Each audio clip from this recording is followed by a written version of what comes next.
Bonjour et bienvenue dans cette nouvelle vidéo. Tout d'abord, je vous invite à vous abonner si ce n'est pas déjà fait, afin que vous puissiez recevoir les notifications concernant mes nouvelles vidéos à venir. Aujourd'hui, dans cette nouvelle vidéo, nous allons aborder les trois types de cartes de débit. Tout d'abord, la carte de débit est une carte bancaire reliée à un compte courant. Elle est généralement fournie par les banques. Et la carte de débit permet de débiter au fur et à mesure toutes les dépenses du compte courant. Les cartes de débit sont les cartes bancaires les plus plébiscitées par les consommateurs. Il existe principalement trois types de cartes de débit. Nous avons la carte à débit immédiat, nous avons la carte de débit à autorisation systématique et nous avons la carte de débit à débit différé. La carte à débit immédiat permet de débiter les montants immédiatement, comme son nom l'indique, ou jusqu'à 48 heures plus tard. Et cette carte permet aussi une autorisation de découvert. Elle est par exemple connue sous le nom de carte Visa classique. Ensuite, la carte de débit à autorisation systématique permet de vérifier le solde du compte bancaire avant d'autoriser un paiement. Cette carte ne permet pas une autorisation de découvert. C'est ça la particularité de cette carte. Par exemple, cette carte est connue sous le nom de carte Visa Electron. Et enfin, la carte de débit à débit différé permet de regrouper tous les achats en un seul prélèvement à la fin de chaque mois.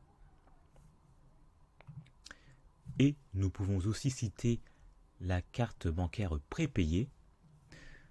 Cette carte s'utilise comme une carte bancaire classique, mais elle n'est pas reliée à un compte bancaire courant.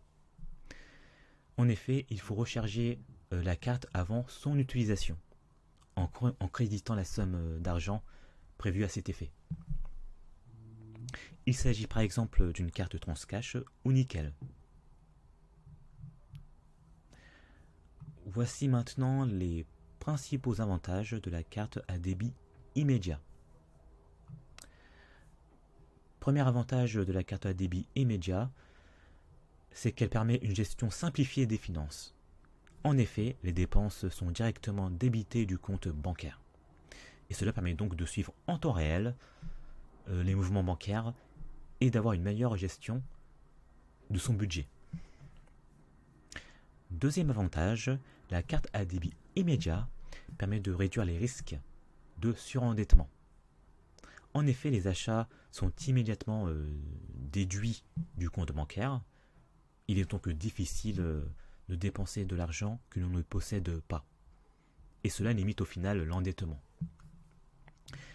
Troisième avantage, les cartes à débit immédiat sont largement acceptées pour les achats en magasin ou en ligne. Elles peuvent également être utilisées pour les retraits d'espèces aux distributeurs automatiques. Le plus grand inconvénient de la carte à débit immédiat est qu'elle nécessite des fonds disponibles immédiatement lors d'une transaction. Passons maintenant aux principaux avantages de la carte de débit à autorisation systématique.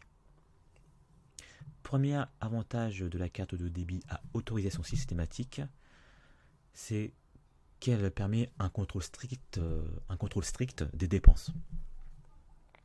En effet, chaque transaction est vérifiée en temps réel pour s'assurer que le solde du compte bancaire est suffisant. Cela empêche de dépenser plus que ce qui est disponible sur le compte. Au final, cela offre donc une gestion rigoureuse des finances. Deuxième avantage, la carte de débit à autorisation systématique permet de réduire considérablement le risque de découvert, car les transactions ne sont autorisées que si le solde bancaire est suffisant. De plus, cela permet aussi d'éviter les frais bancaires en cas de découvert. Troisième avantage, la carte de débit à autorisation systématique est souvent plus accessible pour les jeunes, les étudiants ou les personnes ayant un faible revenu ou voire une interdiction bancaire. En effet, ce type de carte permet de limiter les risques pour la banque et l'utilisateur. Le plus grand inconvénient de la carte de débit à autorisation systématique est de voir une transaction refusée si le solde du compte bancaire est insuffisant. Enfin, les 3 principaux avantages de la carte à débit différé. Le premier avantage de la carte à débit différé est qu'elle permet une flexibilité dans la gestion des finances. En effet, les transactions sont regroupées et débitées en une seule fois, à la fin du mois ou à une date prédéfinie.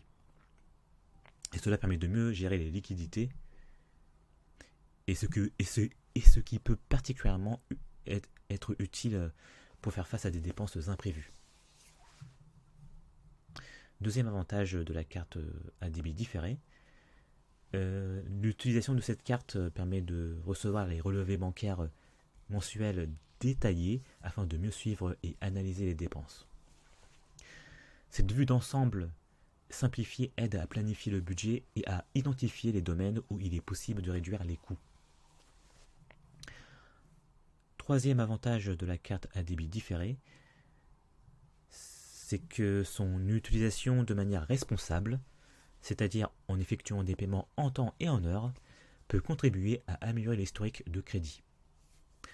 En effet, les paiements réguliers et ponctuels peuvent être signalés aux agences de crédit, aux établissements de crédit, autrement dit, ce qui est bénéfique pour établir ou améliorer son historique de crédit. Mais le plus grand inconvénient de la carte à débit différé est que le risque de surendettement est élevé.